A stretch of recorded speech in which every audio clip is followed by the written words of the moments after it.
Yeah, it was an awesome weekend. We had performances across the board on both the men's and women's side that were historic in terms of EKU records. It's set them up for great success both at the conference level and nationally.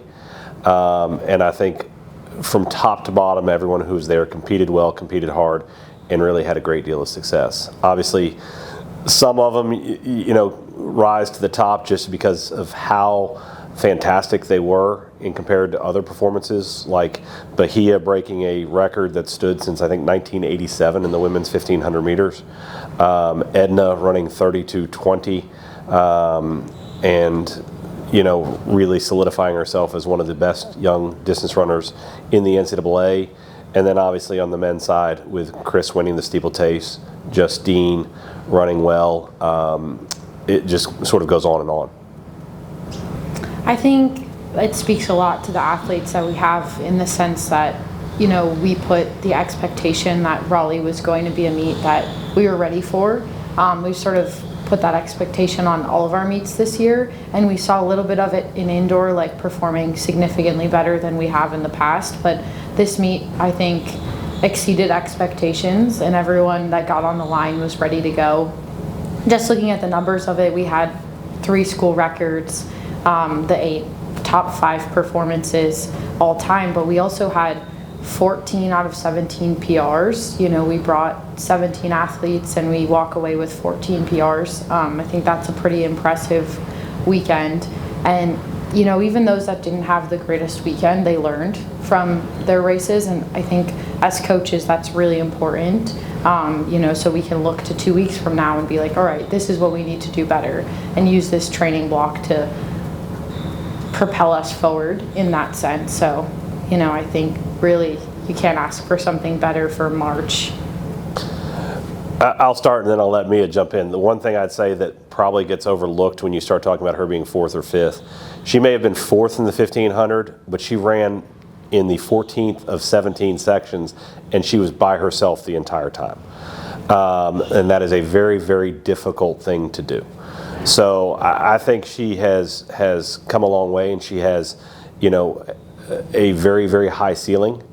And we actually met with her this morning, and I think what we talked about is, now you have to sort of reevaluate your goals and what our goals are for you.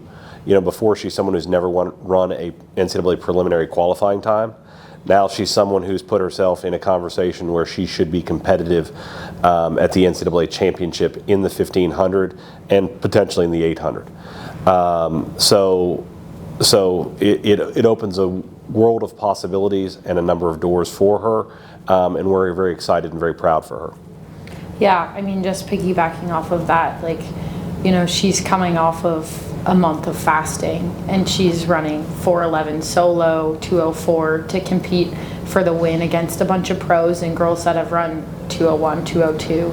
I think the way that she executed her races was phenomenal. She went from the gun in 1500 because she believed in herself, and I think belief and confidence are going to take her really, really far because she already trains at a really high level.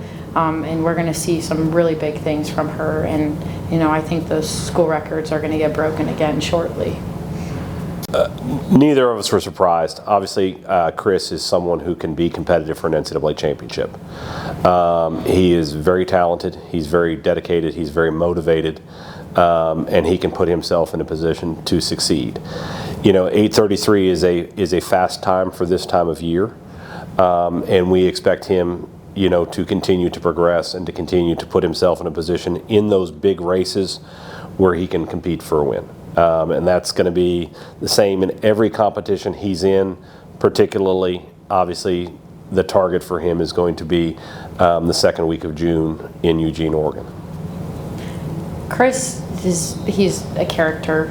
He's one of those athletes that you ask him to do something and he does it.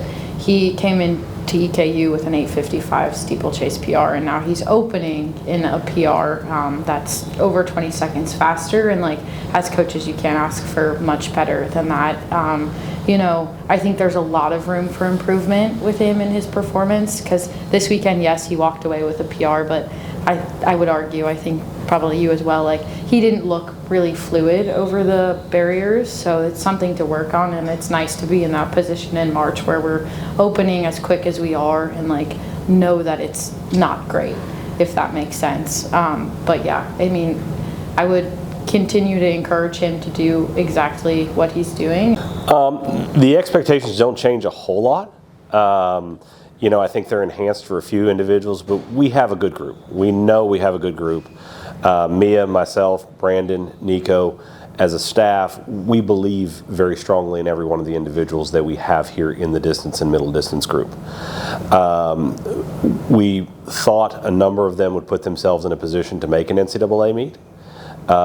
This really solidified that. I think there are probably a large portion of the group that was there put themselves in the NCAA championship.